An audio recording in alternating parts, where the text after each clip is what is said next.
Hi everyone, good morning. Anyway, babati pa rin naman tayo ng isang magandang araw sa inyo. Praise God, mangiyak-iyak pa rin ako kahit nagvo-voice over ako.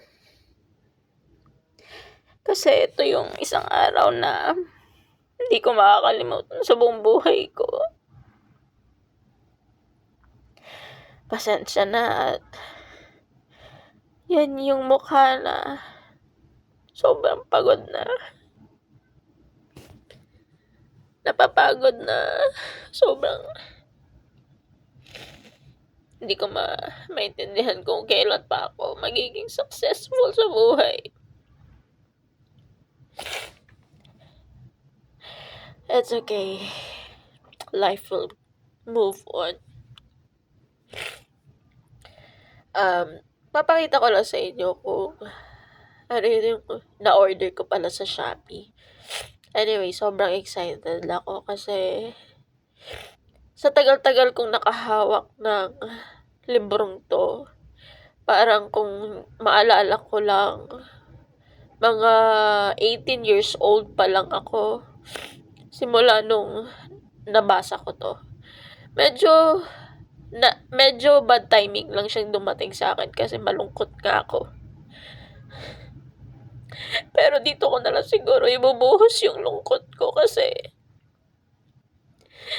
since dumating na rin naman siya na lang yung kakapitan ko sa kung ano mang problema na meron po ako ngayon. Eto po pala is nabili ko isang Holy Bible po. Sorry po kung medyo naiyak-iyak pa rin ho ako the way na ipepresenta ko tong video na to.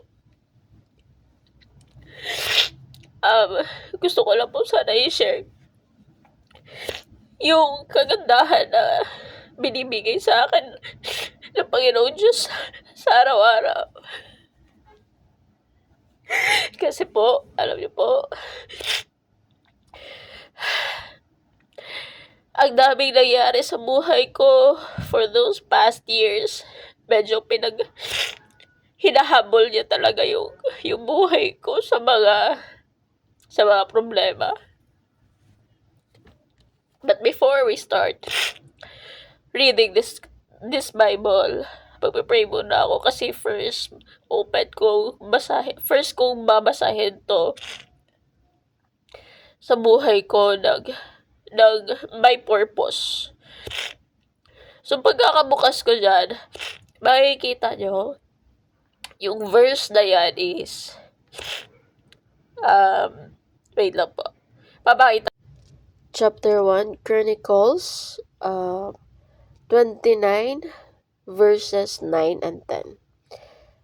Carefully to obey all the commands of the Lord, your God, so that you may continue to possess this good land and leave it to your children as a permanent inheritance.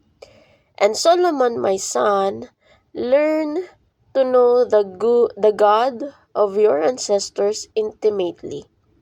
Worship and serve Him with your whole heart and a willing mind. For the Lord sees every heart and knows every plan and thought. If you seek Him, you will find Him. But if you forsake Him, He will reject you forever. So take this seriously. The Lord has chosen you to build a temple as His sanctuary. Be strong and do the work. So, hindi ko naman yan i-discuss lahat-lahat. Pwede nyo naman din i-research yan on your own. Sobrang naging powerful message to sa akin. Kasi, sa unang mensahe pa lang ni God is, you have to very be careful sa choices nyo when it comes to worshiping God.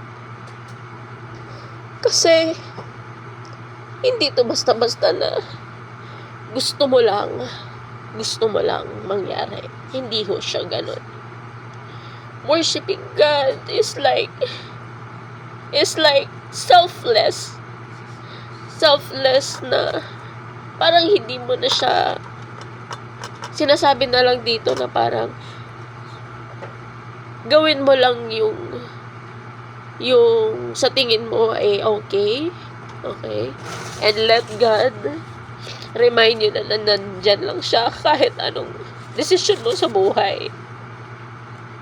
Sa taong 2026, hindi ko man masabi na isang magandang taon siya, or kahit man sa previous years na meron ako, or kahit sa ibang tao na nakikita ko, hindi ko masasabi na isang magandang taon siya, or hindi siya magandang taon. Pero sa mundong ibabaw kasi na to, when you still keep to do a good intention towards yourself, towards anybody, makakamit mo pa rin yung isang magandang buhay na gusto mo, na hinahangan mo para sa sarili mo. At masasabi natin na pwede nating ipamana yon sa magiging future anak natin, kung paano tayo nabuhay sa mundong ibabaw. Sabi ni Jesus kay Solomon, "My son, kilalanin mo yung Panginoon deeply into your heart." Kung sino talaga siya sa buhay na meron ka ngayon. Yan yung sinabi ni God kay Solomon.